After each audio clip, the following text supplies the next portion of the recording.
open at 5:20, but I still have to come and walk. But the house, maybe 4:50. I'm like, it's not, it's ridiculous. Like, it's stupid. So they might end up putting a pool in at their other home, and that's what she said. She's like, and I'm like, listen, I mean, she lives in West Cedar Park. She has a nice home. It's just her kids are swim team kids, and after COVID, I get it. That's like, they were stuck, you know? You know, I think that's played a lot more into all It this has, house it has, than yeah. anybody's really talked about. Yeah, it has, I agree. Yeah. Hey, Miss Acker, how are you? Hello, how are you? You're so cute. Hey, yeah, I love your hair. Oh, God, you know, I'm gonna help me get some new pictures in this business. I'm calling people, I'm writing notes, I'm doing everything right. And tomorrow, I can call you going, but right now, it's like, no, not at all. Hey, girl, hi, thank you. Well, I told her I had to put this on, I snagged it at my last appointment, and now I'm like, you know how it is, it's like, oh, we're good, it will work. Whatever. I'm Carissa. Oh, good, Good. Nice to meet you. That's Amanda, that's Chrissy. Hi, Amanda. I'm Carissa. Awesome. Nice to meet you too. Okay, You know her first. Don't know. Probably the north side of town. I remember one time they called her, I mean, this is 100 years ago. Yeah. She walked in and she had a house out on Valley or whatever. And she walked in and told me, I just sold the house that package. Yeah. And honest to God, He just he moved. sold it in 2 weeks. And moved out. I mean, Not gonna get to 2 weeks. Yeah. And Look at this. and 94% of people believe company culture is important to an organization. I know. I failed to tell you. It might seem crazy what I'm about to say. Sunshine is here, you can take a break. I'm a hot air balloon that can go to space. With the air, like I don't care, baby, by the way.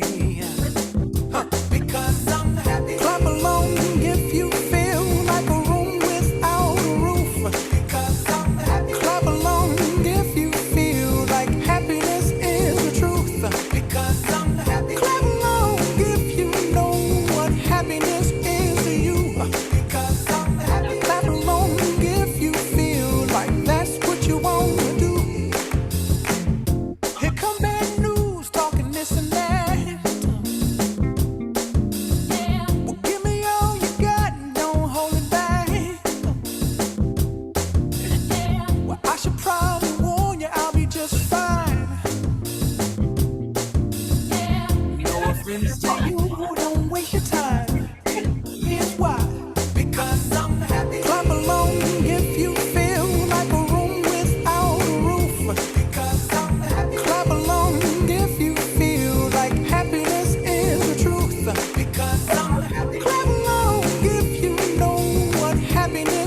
Those emotions, they were put on hold by time, by careers being built.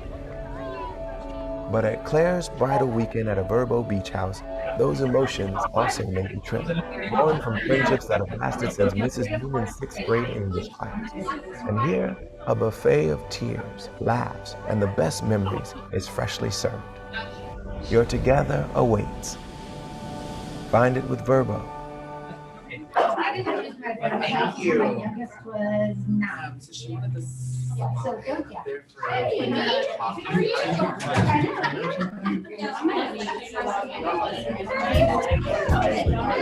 It might seem crazy what I'm about to say. Sunshine, she's here. We can take a break.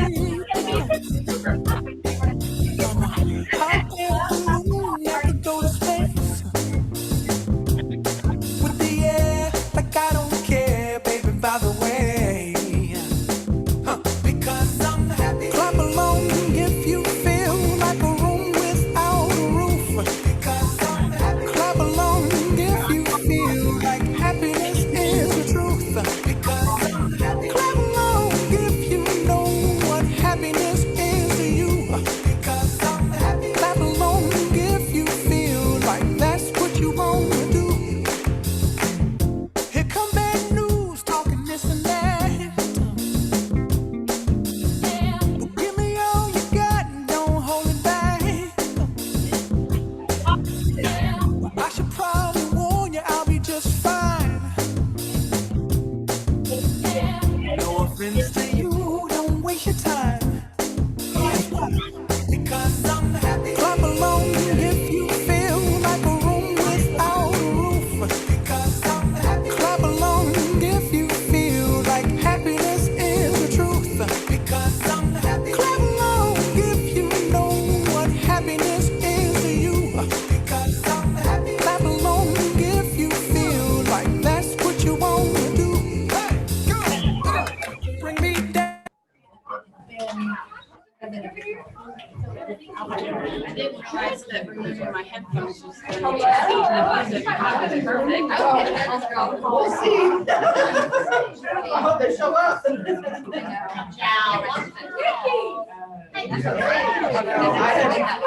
Well, I had just talked to my client. And, you know, we were like, well, basically, like, what do you want?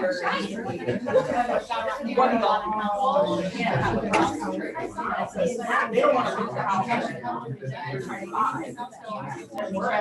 When you log in, I'll promote you to post so you can watch them.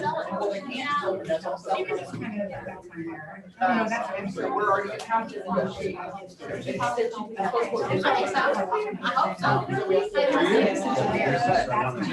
And that agency asking for us. Yeah,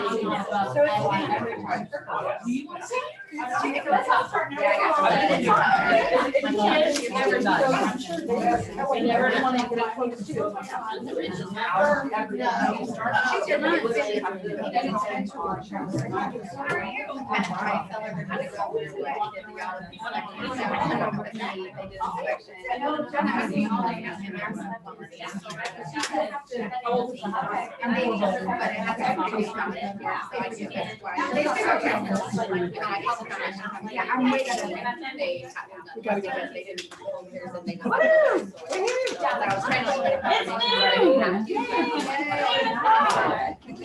Well, then I called and told them, I was like, hey, there's. All right. Noon somewhere. It's noon somewhere.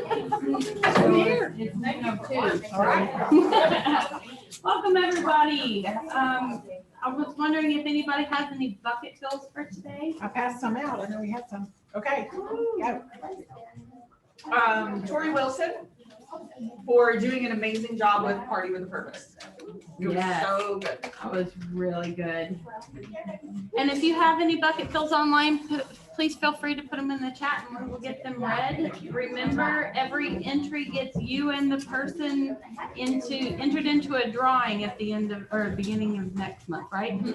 Beginning of next month. For a gift. I did that one. I did that one and one for everybody was there because it was fun. It was so much fun. Any other ones? Yeah, you have to read it. It's for you. Go ahead. I think you probably didn't have 10 yesterday, so today you have 4. Yeah, exactly. Yeah, read it to us. I have one for Melissa Day. She's an awesome team leader and coach. Oh. Anybody else got one? Marty? I can read mine. Go ahead. Mine is for Chrissy, for all of your help, helping me get started and comfortable and all of that. So thank you. Appreciate it. I'm appreciative you too. Thank you. Yeah. I have one, but it's not written down yet, so Okay. I'll have to write it down in a minute. Okay. What you got? Mine is actually just for Michelle at the Child Resources and for Kara and who else in my office helped me out this morning because I was in a pickle and needed a notary and 2 witnesses to go to the parking lot and meet one of my clients since I couldn't be here, and they did and took care of me, and he is just happy as a little It was bad, baby. and you're welcome. And so, yeah, so Kara and Beth and Michelle, I'm very appreciative. No, I have 2. Okay. One for Lane, just for your energy, your innovation, creativity, and just being a compliment machine to everyone around. Well, thank you. Brightens our day. Nikki Howe, for allowing me to help you push through limiting beliefs together. That takes a lot of courage. Anybody else? I have one. Okay. Mine's for Lauren, for being my cheerleader and for promoting me and referring me to a networking group. They absolutely love her, and they said, we want another one of you, and so she referred me. So I'm very honored. Thank you. All right, I've got one in Zoom land. It's from Marty to Deanna for supporting me without questions and always encouraging me to be the best I can be. I saw you walk in, so I thought I would read that. Mickey? I've got 2 of them. One is to Kara for being a big help this week and helping me to get back on board. You're welcome. And then to Beth. Beth, the whole time I was out with my back, she would call me every day and just see, how are you doing?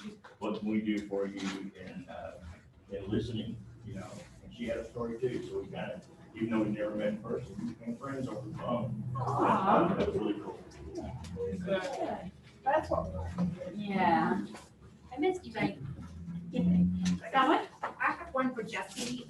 She has been helping actually Troy and I with our hiring, and just, she's so consistent with like meeting us and being flexible when we think and forget things. And so she's done an amazing job in really just being positive and continuing to push us and help us think differently in terms to hiring and doing some of those things. Great. Anyone else? All right. I don't know what our announcements are, Miss Kara. Can you help me with that? Usually ask Tori if there's anything at the board that's going on. Is she up there? No? Nope. Okay, well, I think the party with purpose was over and we're good. So. We do have Red Day coming up. Culture, yeah. Yeah, we have several things coming up. We are going to be hosting a pet adoption day. Super excited. The Denton Animal Shelter is going to bring several pets to our parking lot. We're going to be here for 2 hours, and we're going to do a donation drive also to help with the shelter. The date is TBD. Their events coordinator was out of town last week, and she emailed me this morning saying she'll have dates for me later this week. So as soon as we have that, the amazing Lane will create marketing pieces for us all to share and get that moving. So sooner rather than later, that's going to happen. Red Day, we have a couple of things going on that week. Actually, on Tuesday, the 11th, we're going to have a blood drive up here at the office. And soon we're going to have a QR code for you to be able to scan and sign up for your spot. And also Beth is wonderful and got us snack and drink sponsors for the day. And then on actual Red Day, May 13th, we are doing, we're partnering with Habitat for Humanity. And there are 2 shifts available. And again, we'll have a sign up for that one. We'll have a sign up sheet up front with Beth. Because of COVID, they're only allowing 15 volunteers for each shift.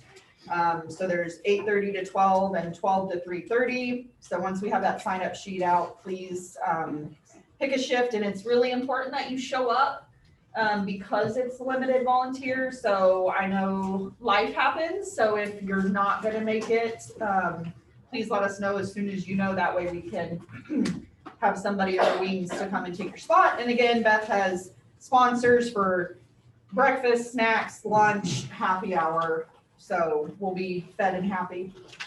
And then we are going to be doing bingo June 10th here at the office. And that's going to be a fundraiser for Caring Works.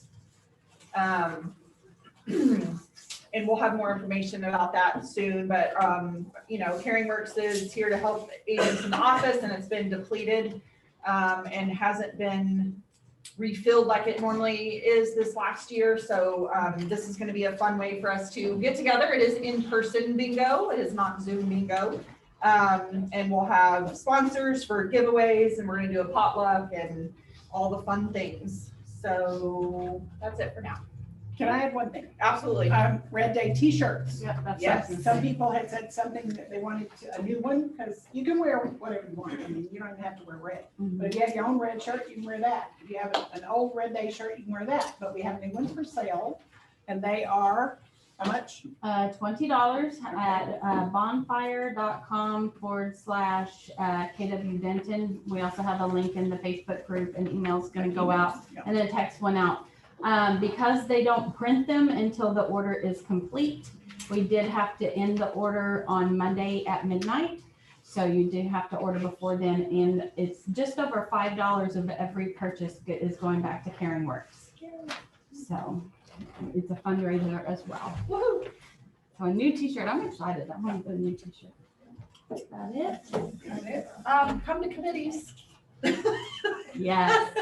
Please Love come how to people come committees. to committees. Some of them are, most of them are the second Tuesday of every month here in the training room. There is also 2 of them on the next Wednesday, and then finance is always The Tuesday before the ALC month. Yes. What day that is. So this month it was yesterday. Yeah, they would love to have everybody join in.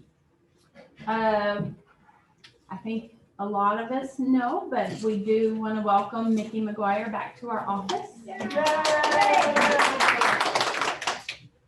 And then our wonderful Soroya would like for you to come up and talk about your home warranty. She, I had to call her on Friday. Our scheduled one that had been scheduled for a while ended up having to cancel with very short notice, and Soroya jumped in and said she would take over. No problem. So Sam, I know a lot of people, you know, I've been here a lot lately, so getting out and meeting everybody. What I gave you today, this is our new brochure that just came out on Monday. And then this is the little, like we call it a cheat sheet. So it's something you can carry, that you don't have to carry the big one around. It just gives you the pricing. And then this is to get the virtual card. This sheet that I gave you here kind of shows the new options that we've added. There's 3 big ones, which is the First Class Plus and the Plumbing Plus, and then we're offering a military discount now. So $25 off on that. You just have to let me know and I can go ahead and apply that. When you read through it, if you have any questions about the new added features, you can call me. One of the benefits of the First Class Plus is that if any of you have ever experienced a homeowner that had to have a complete system replaced, and they get those non-covered charges that can be high because we don't cover modifications. This now will give them that extra almost $1,250. So that's going to really help out, especially if they have to have an air conditioner replaced. And then the Plumbing Plus, we're now covering If it's outside of the foundation, so like if trees grow through their main sewage line that goes out to the street, we'll now cover that where with the normal warranty it doesn't. So that's some of the new added benefits. And then again, as always, I'm real good at customer service. You have clients, you can just give them my phone number. The most important thing is I will explain the warranty to them. I think that's the biggest issue people have is they get a warranty.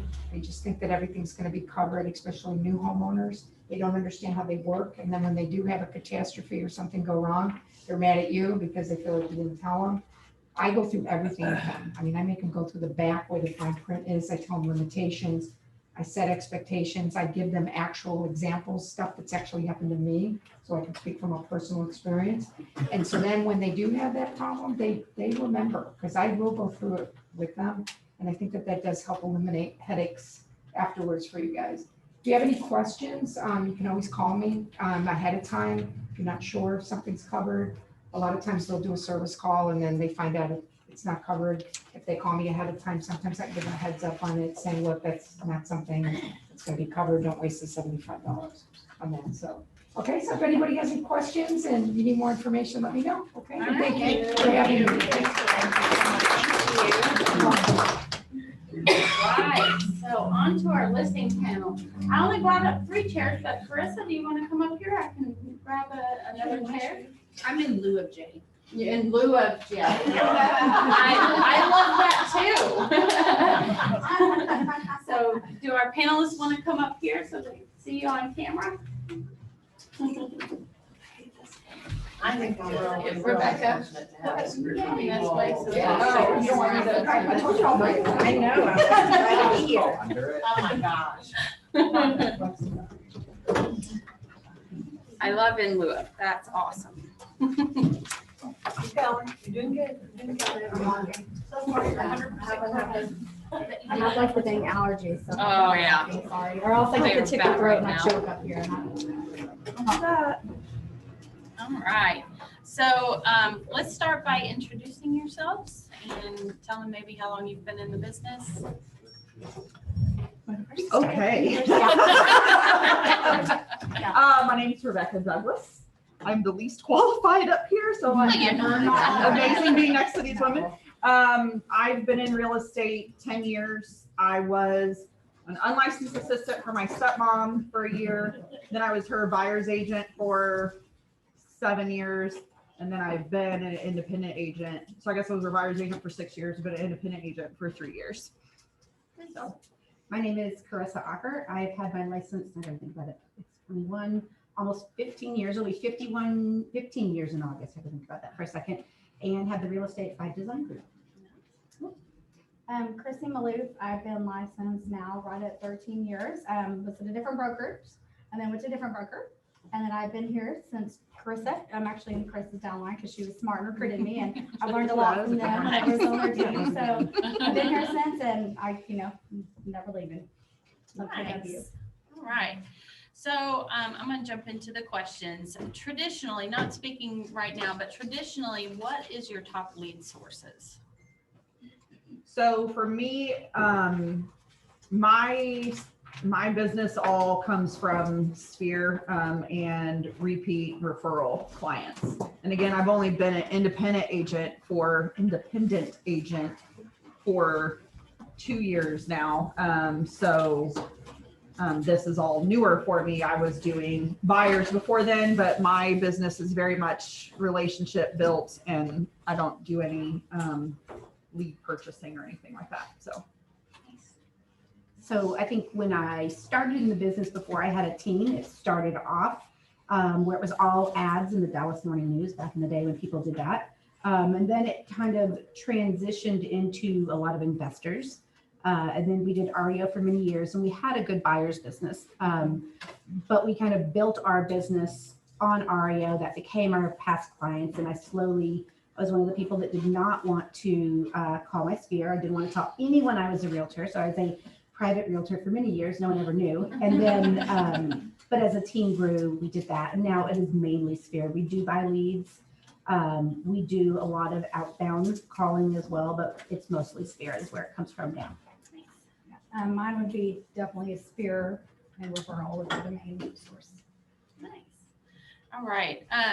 Have your listing choice sources changed a lot through the years of being in real estate? So I'll defer to y'all on this one since I've only been doing listings 2 years, but. I would feel, I mean, for me, I've got a little bit more from other places now, but I mean, it's started out, I remember my first time I got licensed, the other broker, their idea of telling me to do not do this, so this is my do not do, was to go get listings was, put this little thing that says, have you been burned by other agents, and put sunscreen at the door knock.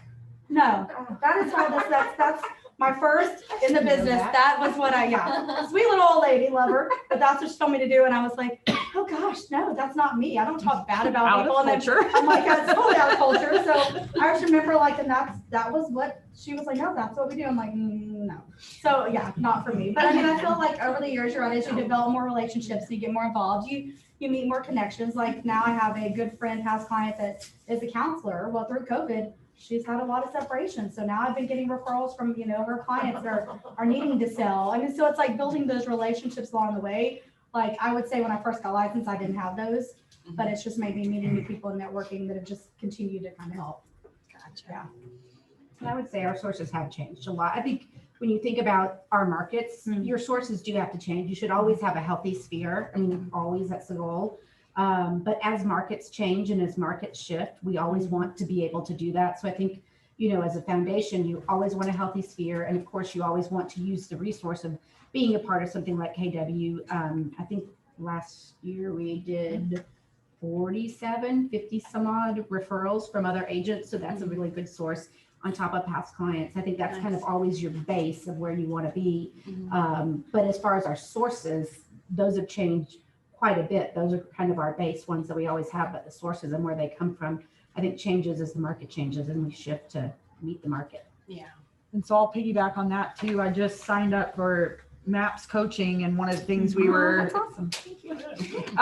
one of the things we were talking about is I know to grow my business and get past this plateau that I hit every year, I do need different lead sources. And so I've recently gotten my certification for short sales and foreclosures, because we're going to see an influx of that coming in. And so I'm going to be working with my coach on different ways to market to my sphere and just to the general public about being able to assist people who are, going to be coming out of forbearance and need help that way too. So I love that just as the market shifts, we have to shift our thinking and our business to meet what's going on. So love it. So that leads into, are you currently noticing a change in your sources from even the past year, past couple of months? Are they starting to shift? I feel like my phone's ringing a lot right now. And I think it's because people are starting to see what's happened the past 30 days, 60 days. And honestly, even for me, I feel like I can't even go based off comps from what you're seeing. So I'm going in with here's what's pending, but this is what it likely sold for. And I feel like it's more people are starting to see that. And it's like, why not take advantage of it while we can? So, I mean, as far as sources, I would say, I do a little bit more because now that I'm starting to get more listings, like you say, you get a little bit more brand familiar, people call, I know she sold a neighbor's house or, next door app or just different stuff like that. But I feel like just this past couple weeks, it's been a big increase just for me, myself. I would say probably similar to the last time, our sources have changed. I think, in 2006, when we had a huge market shift, I think you always want to be, when you think of sources and you think of our market, we always want to be about, you always want to be not necessarily the first, but in that middle portion of a market shift. Because when you think about a market and sometimes the first people, it doesn't always work out well, but that middle section, because if you're late, it's a problem. And so I think that was one of the things that I realized looking back in 2006 is we were working with lots of builders at the time and all the builders went out of business. So therefore we became an REO expert, and I had experience in the past. And now I think, when iBuyers were very, very big, I helped start up, and our team helped start up an iBuyer business for a large company now. I think it's Orchard, that's what they're called. It's like they change their name every time. So we started that business for them. We were their first beta in San Antonio. And so being able to be a part of things like that, and it is kind of risky because you realize you may pour time and effort into something that may not pan out, but for me, like I like taking risks. And it did work out. And so you just kind of have to look at it. And we're doing Zillow Flex now, which is a whole nother thing. So I think when you're looking at these different markets that may be good, may be bad, you have to understand and what they are. Like, I'm not building my entire business off of REO. I'm not building my entire business off of iBuyers. I'm not building my entire business off of Zillow Flex. This is just an arm and a lead lever for my business, but this is my core business and these are the additional lead levers. So for us, Zillow Flex has been one, and really just trying to, in the last year, focus on, especially like I just went to a mastermind, just listings. I'm like, I don't want to say forget buyers because we still have lots of buyers, but you're like, Right.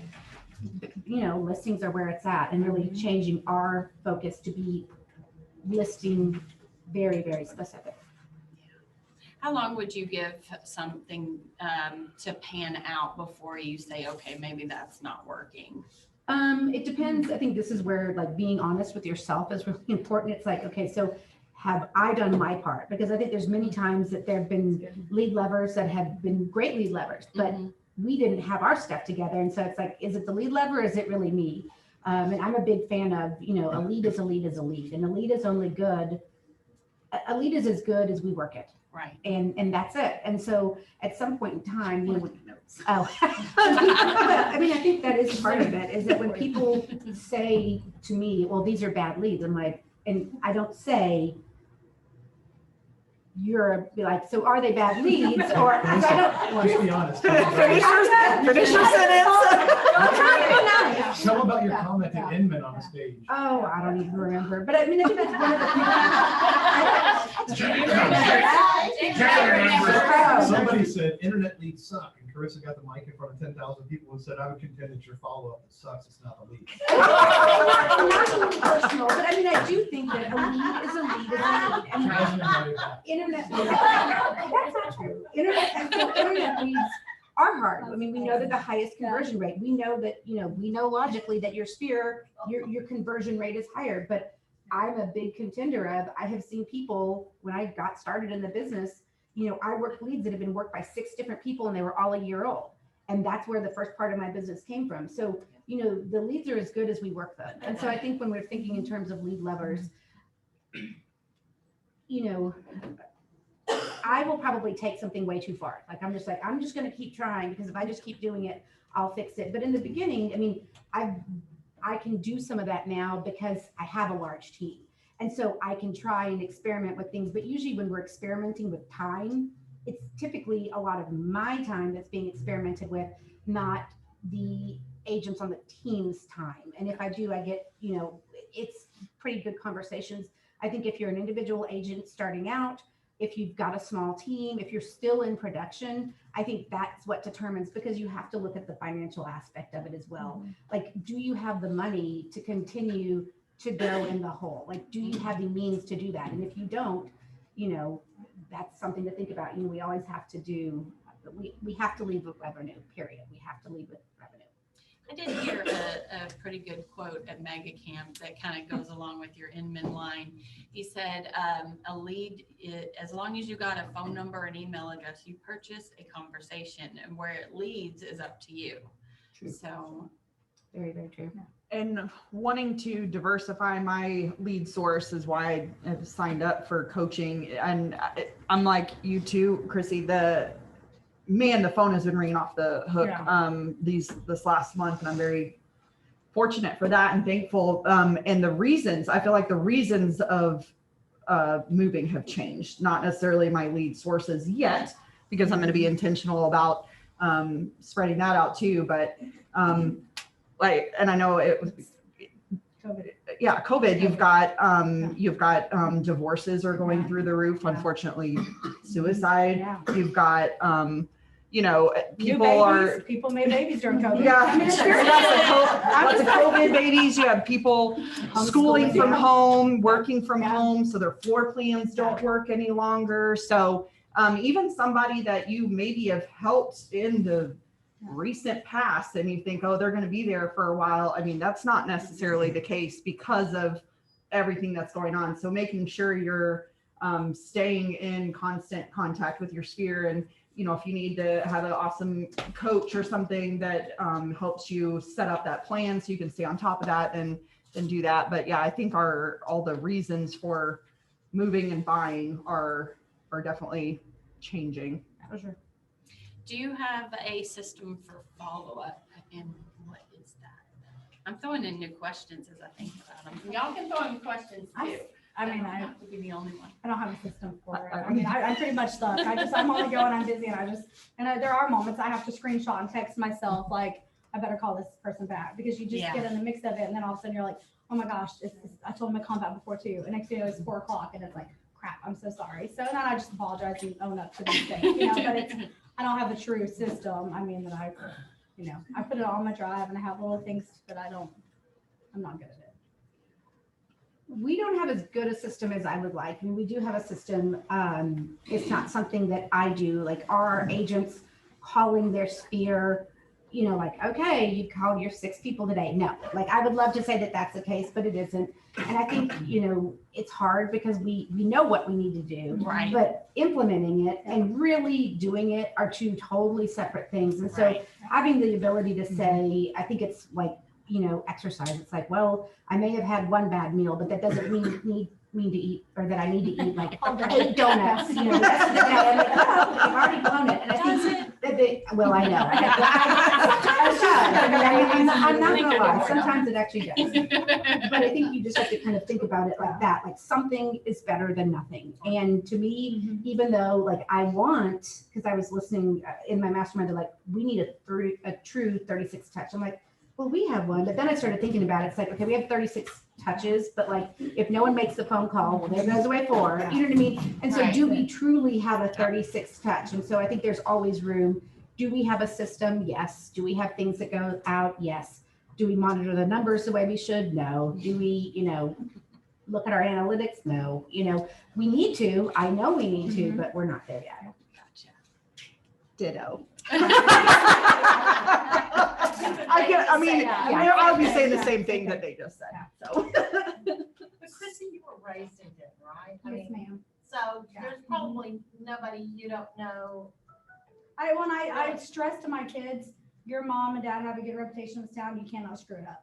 I mean, that is a conversation I have. I'm like, you are not gonna be known for being the kid that's back there doing the drugs. I mean, it's like, and that's it. It's like on the way here, I actually got an email from, it's a real estate attorney that I don't even know, but he knows me through, real estate. He said, hey, my ex-wife used to work with your husband. I know of you. We're going to be moving. I got an opportunity I can pass up on. Can you come list our house over at Days Hill?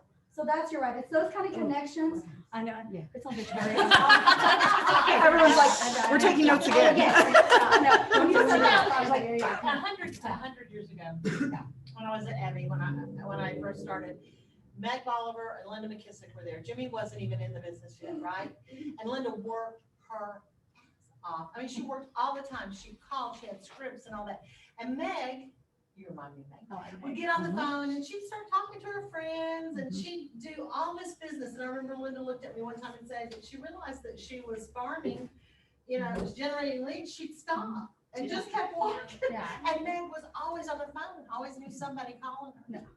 It's amazing. That's why my kids want to do real estate. They say we talk too much on the phone. And I'm like, well, I love to talk on the phone, but we have to. I think one of the things is, though, having watched Chrissy since she's gotten in this business, she really has become, you may say you don't have a system, but she has become way more, I think, systematized in the things that she does. And I think, I can look at her and say, if she just did these things, it would be explosive. But I could say the same thing about me. I'm like, if I actually could get my crap together. And so I think it's something that we look, but I think a lot of times you may not feel like you have systems in place, but the growth that I've seen, because you can look at Chrissy and say, well, I'm different than that because I didn't grow up in here and I don't know 9,000 people and I'm not involved in every board. But I think we all have that space where we can do better. And it is through systems. I mean, I hate systems, but they're so important. And so, but that's the crappy part, is that we have to realize that these systems are what allow us to grow. And if you think about, when did you start at Keller Williams?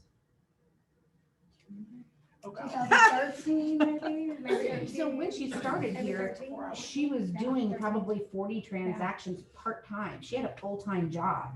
And so to see where she is now, I think it's a testament to, changing her mindset, because she, I mean, it took forever to get her to come to KW. And I'm like, you can do this. And she did, I mean, both her and John, I mean, you were not ready for a long time. I was just in my paycheck, my regular paycheck, and having benefits, and that scared me. The thought of like, the what ifs. You're right, and I question myself. I have limited beliefs, and no, I can't do it. I'm scared. So you're right. But I think the systems are really the difference between, and when we think about listings and how desperate we all are right now for listings, I think there's a lot of things that we have to think about in reference to that. And it does come down to our systems. Like if we're not going to be systematic about anything, we have got to be systematic about this right now, because across the board, I mean, they are gold right now. I mean, we love buyers, they're amazing, but I mean, you could, burn out and, die with 3 or 4 buyers, because it's so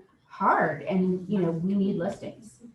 And I think too, it's like she said, like, I think you should also surround yourself with other realtors. I mean, that's why I'm glad we're back in the office, because really I get energy off of other people doing good. And then, I mean, so when I was with them, I learned so much from Jay and Chris, and I still am like, I tell people like Jay's trick on how to fight for your commission. Like you can do it, but I would be the one that would be like, oh yeah, sure, go ahead. And it's like, no, you've got to believe in yourself and have those tricks, and those tricks help along the way, and you learn and you just keep passing it on. So it helps. I have a trick. You do have tricks. I tell people that one all the time. What is your go-to strategy when you notice a drop in your listing count to find more listings or new sources of listings?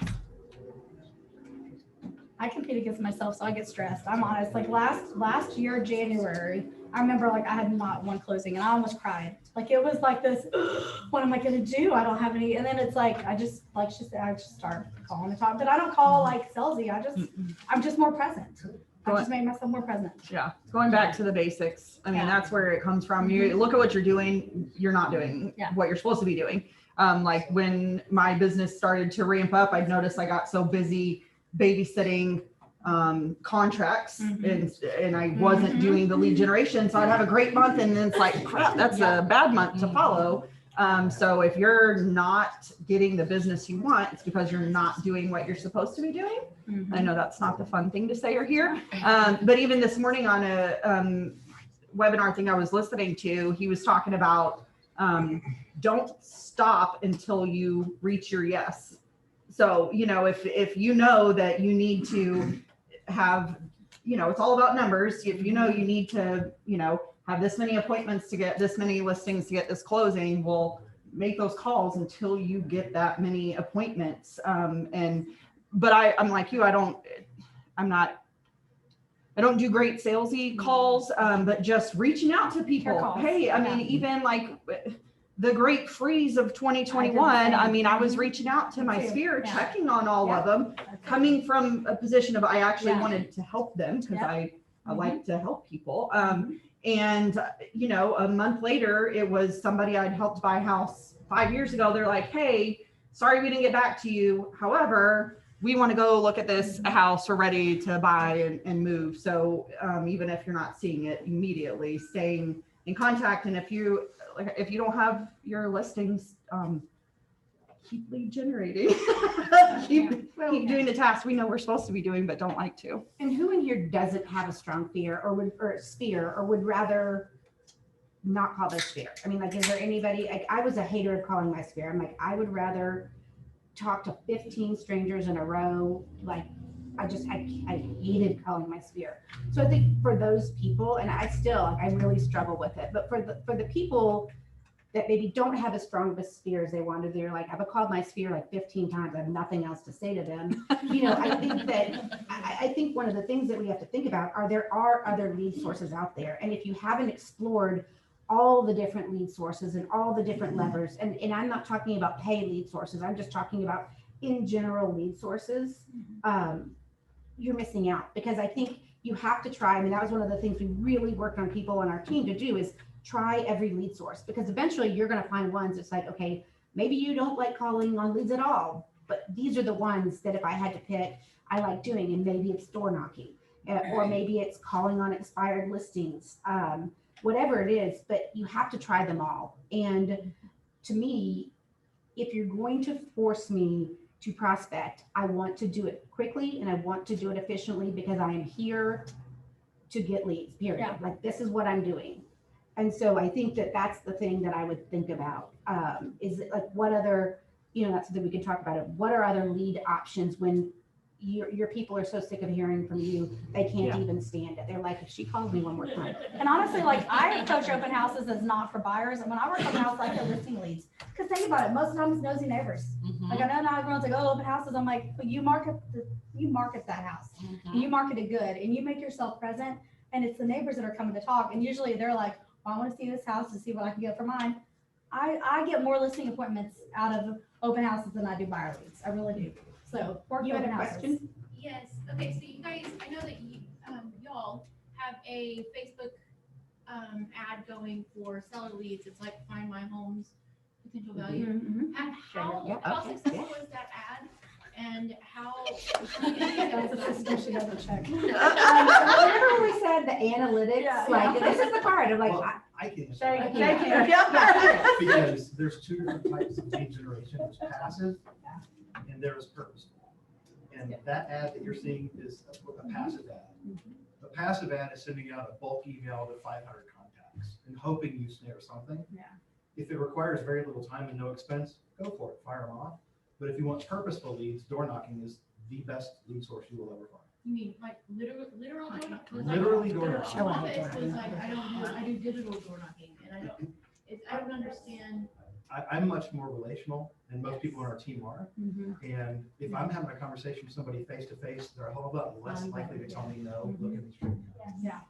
And if you're coming from a place of conscience, and I say you can door knock for no reason or any reason at all, you don't have to have a reason to door knock.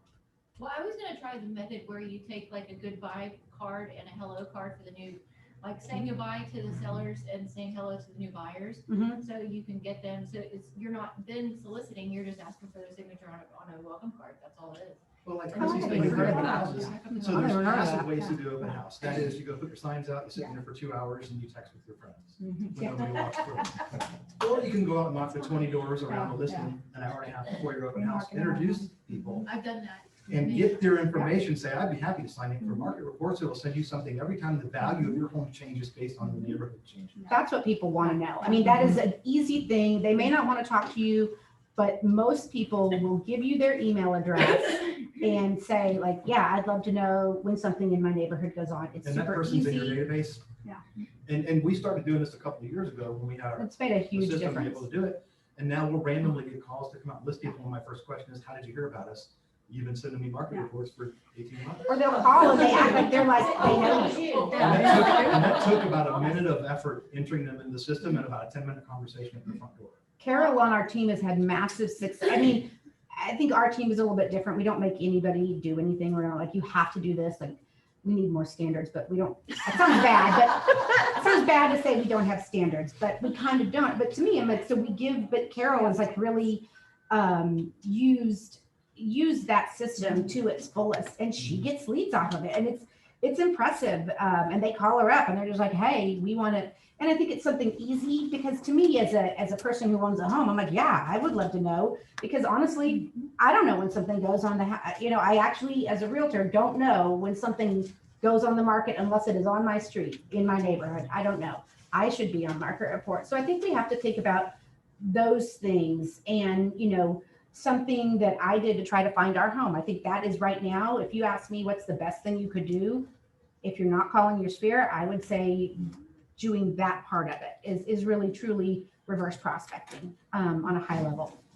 I think too, to add to what both of you are saying, I mean, when you're if you don't have enough inventory and you truly have a list of buyers, let's say you have just 5 buyers, and you know the neighborhoods in which they want to purchase in, go door knock and try to know it. Like, I really have a list of 5 buyers that are looking for homes in this neighborhood. If you want to see what your home's worth to, right? That neighborhood evaluation, if you've ever been curious, just let me know. I mean, there's so many different reasons to door knock, and then also strategically figuring out which areas you are going to door knock in, right? Not just randomly go door knock. So there's a strategic way to do that in which it will be more successful than digital. And to answer your question very briefly is, the best sort of prospecting you do is one that results in a conversation.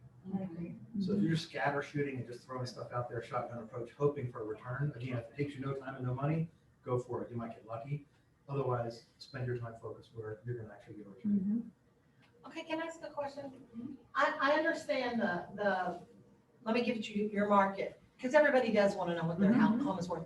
Do you ever piggyback that with, do you have an idea of where you might want to go? Because I could update you on that area. Also, you could have market updates That's on smart both of though. them. No, that would be, that's a really smart move, but no. But the sad part is, and I know, I'm sure everybody's seeing it, because I am right now. Okay, I don't know where I want to go. And so then we look at the houses that they want to go to. Well, hell, they can't buy that house because they haven't sold their house and they're scared to sell their house. You know, I mean, it's kind of a weird situation, but to me, if they knew where they were going or they were excited about what was next, Well, because I you were mean, keeping them updated. So here's what I think. This is my personal opinion, and this is how we found the house that we're not in contract, but not in contract on. Was like I went through literally on MLS, and I was like, these are all the houses that I think are interesting, and I went and saw ones. And I went first 2 years, there wasn't enough, and then I went back about 10 years because I wanted like a specific looking house in a specific looking area. So I went on MLS and I looked at expired, sold, anything. And then I went through, saw the ones I like, and there was about 150. And then I went through and you're probably not to do this. You're supposed to do that. So let me just tell you all the things you're probably not supposed to do. So I went on. Turn it off. Yeah, I went on Bullhorn and I looked it all up, and then I just started calling these people. And a lot of the people were like, I'm never moving. But I had 4 people tell me, I'm thinking about moving. This is when I'm doing it. And the house that we're looking at is one of those ones. And so to me, And the other 3 are listing opportunities. right. And the thing that you have to remember about it is when you're doing that, now in turn, you can say, hey, I'm willing to get on the phone for you. Tell me what you're looking for, and I will call all these people because I did this for myself. So now you have lists of off-market opportunities that like you can look at because they're not listed with you and they're not on the market, but you know, you're in conversation with them. So you can tell your clients that you're doing that. I think that's true reverse prospecting in my mind. And I did kind of a play off of what y'all were both saying, actually, I think in your neighborhood, because you showed up on my list for mailers, but I had a client from out of state who is still in California and wanted a very specific neighborhood, very specific lot type. And so I went and water. Oh. Sorry. So I went and I door knocked all of those and mailed them and door knocked them. And it's the same thing. Hey, I have a buyer that specifically wants this. Are you considering selling at all, moving? And then had a couple that were interested in possibly selling, but it also made my buyer very happy. And we closed a couple weeks ago. He still hasn't been here to see it in person yet, but he, you know, he's like, hey, if you're willing to do that, you're my agent, because he knew a couple of agents in the area. And then at the end of the transaction, he's like, thanks for all your hard work. If I hear anybody who needs an agent, you're gonna be the one that I refer. And so it was, you know, it is, I love it. You could possibly end up with listings. You could possibly end up with a house for your buyer. And then, you know, in long term, you're going to end up with referrals because you've made your client happy because they see all the hard work you've done. Where I told you, go door knock that house. Your buyer wants that street, go do it. And she did it. And she's like, all right, I'm outside the house. So yeah, thinking outside of the box and kind of going above and beyond is what we all have to do right now. I think if you're a newer agent, like the one thing that you have is time. Like if you don't, I mean, and maybe you have tons of money, but I'm assuming that, you know, we didn't get into this business because we were independently wealthy. So, you know, you have time. And, you know, that was when I started, like I had lots of time and no money. And I wanted to change that. I wanted to have money, and I still wanted time too. But and I think that's what we have to think about is that, you know, in the beginning, it is work. I mean, it is a lot of work to get to the point where your phone just rings, because that, I mean, it looks like it's easy. It looks like you just do stuff on social media and go to events and everybody likes you and then you just get leads, but that is not actually how it works. It takes years of really ugly, hard times behind the scenes doing the stuff that nobody wants to do. And that's how I think you have a successful business. And I think right now with the lack of listings, like, you know, we all, not just, you know, if you want to have, like, everybody has to get out there, because if Chrissy gets a listing, does it necessarily give me, you know, money in my pocket? No, but it's just one more listing. It's one more opportunity. It's a chance for one of our buyer's agents to possibly put them in a house. You know, I mean, and I think that's the way we really have to look at it and think about it. Do you use Coles for the phone numbers? We just got rid of it. You did? We did. What is it called? I'm sorry? Coles. C-O-L-S. Coles list? Oh, yeah. Coles list, yeah, you're right. The numbers, they have about a 15% success rate. It's just the cell phone numbers were not, and I mean, like, everybody has cell phones and their cell phone numbers just weren't good. And I've meant to sit down and like call people or ask in masterminds, like, what are you using? I just, you know, everybody was saying it just wasn't worth it. Because it's kind of expensive. It is expensive. Yeah, Remind works really well for that. Yes. They updated their thing. They had a new thing where they got a new provider that provides the numbers. Remind. It's in ML, yeah. Right inside MLS. MLS, yeah. And it's pretty accurate. It's more accurate than Cole. Are they cell phone? Still, yep, cell phone and emails. I'm amazed at the people who will text me, because I'm in that little neighborhood behind the neighborhood Walmart. Yeah. And those area, I mean, those houses were 80,000 when they started, and now they're 260. Now they're like $1.60 a square foot. Yeah. God, and I How get much are the letters all the time. They're going. How much are you selling for? I like 260. Just about to say, yeah, because I looked at one. Wait, the 270. small, the small, Yes. like the 1,300. Yes. Yeah, For real? Yeah. Oh, it's insane, and they're begging for it. But what amazes me is I get texts. My first name is Mary. That's your first clue they don't know. Yeah. Yeah. Hi, Mary. Hi, George. Have you ever thought of selling your house on Parkhaven?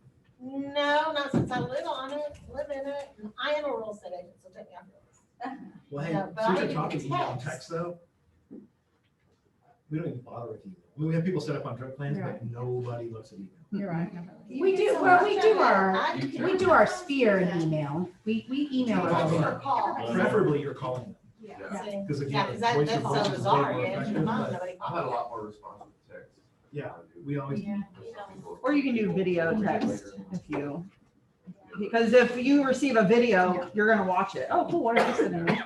Oh, see, I never do, because I'm always afraid. I'm like, ooh, I don't know what's gonna be on there. I'm like, I never. Well, so I know that. So I don't think those were going to be. that's for your cabinets. You're like, I didn't want that picked. No, that cabinet, phone number, open house follow up, that kind of thing. I know. I get what you're saying. Now I match my shirt. All right, so what are your strategies for getting a potential seller off the fence and ready to list? Oh, did y'all hear her? I said, what are your strategies to get potential sellers off of the fence and ready to list right now? For me, it's easy. It's the money. I mean, show them. I mean, when they start seeing the dollar signs and what their neighbors are selling, and hey, this house had 30 showings in 2 days with 21 offers. I mean, it's easy. I had a client that's over in Oakmont right now, and she has nowhere to go, but you know what? She's okay with just doing like an Airbnb for a while until she figures it out, because she's like, I'm gonna sell while it's hot. And so she sold this one, and then she has a house on the coast that she tried to sell a couple years ago that she couldn't, and both sold same weekend.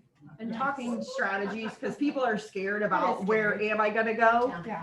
And so talking about, you know, trying to negotiate lease backs in, or again, if you make this much money off of it and you're having to spend this much of it to temporary house yourself for a little bit, you know, they're going to do it and they're going to be happy. I have people that are building and it's not going to be done till the end of the year, but they're choosing to list in May, and get it sold, because they, obviously none of us know what the future holds, but they want to do it now while it's hot, and they're okay with temporary housing, because they're gonna make more. So talking strategies and showing them also, it goes back to your talking about making phone calls. Hey, if I can list this house, I'm going to be making phone calls to find a house for you to buy too. So talking to them about what you're going to do to go above and beyond to find a house for them to buy when they're ready. So I think also looking at options. I mean, there's so many, like, a couple of years ago, it was iBuyers, and they gave us other opportunities to help our sellers, other opportunities to help our buyers. And I think there's always something, it always impresses me about all these new options that we have for people. And I think one of the things that I've missed since COVID is, like, I love masterminds. Like, you could put me in education all day long. And I just think there's so many smart people doing smart things with interesting ideas and new businesses and companies. And I think being on top of that and knowing what is out there. And I think that's one of the things for me personally that has lagged. And so I literally, a lot of times I'll just go into a mastermind group, and everybody should be in whatever, one you can, but just go into a mastermind group and say, hey, I'm having this problem. What is out there that I don't know about that's going to fix this problem? So being able to look at options like that for your seller, because if you're having it, or one agent on your team has it, or you have it, there are other people that have that exact same problem, and someone else, I would say someone else way smarter than me, that's going to be more detailed than me, has figured this out, and they've done all the research. So I'm just going to go ask them. And that's a lot of what I think we do. like the companies that will help your buyer make a cash offer on a purchase before selling theirs, or the loan programs that'll do that kind of stuff. Again, thinking outside of the traditional, these are the steps. So, right. So what would be your advice for a new agent starting out in real estate in this current market?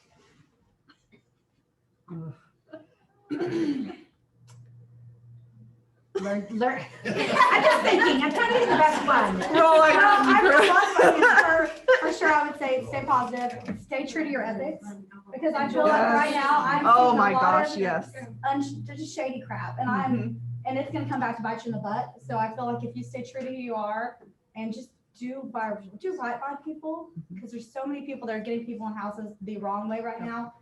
Don't do that. Don't Give me an example of what you mean by that. That was a good question. Well, very good I'm trying to put question. you on the spot, but that's. I mean, I have a friend that's a realtor at a different broker that called me recently that said that her broker advised her to go ahead and waive the appraisal waiver, even though knowing it's not gonna, it's not gonna appraise, and said to use this lender because this lender is gonna type a letter to deny the loan, even though it's not truly denied. So that kind of stuff. So like when you're working with other people, make sure your business partners are gonna do right by people too. So for instance, this realtor did not feel comfortable with that. And I don't blame her, because she's like, if this goes sour, it can come back and it can do me wrong. And so being dishonesty. And it's very being ethical and honest. This is It how happens a lot. 2006 happened. Like, let's be honest. It's Like happening. if you watch how real estate works, I mean, that's fraud. Like, and I think a lot of times people don't And it's know, out there. like, this is fraud. And I think a lot of times they're like, oh, well, it's really this. It's like, you really want to be careful what you're doing. And I mean, I think about it a lot, and I tell people, like, hey, I have made some mistakes, but I'm like, you need to be aware of what is. Because someone's like, oh, well, I did this. I'm like, no, we do not do that. And sometimes I think it happens without people knowing, and then other times it happens with full knowledge. So I think we just have to be very careful. Because people get desperate. Well, and even, I mean, heard it from, anyway. No, being ethical as a listing agent too, not just the buyer's agents, but listing agents.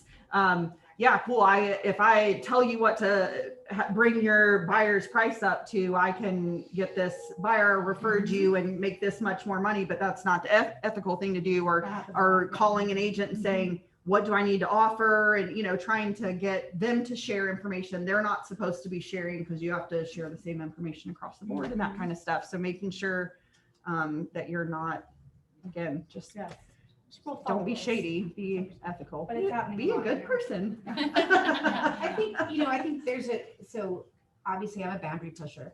And I think that's one of the things that's kind of, I do. I'm like, I always want to do the right thing. I always want to be ethical.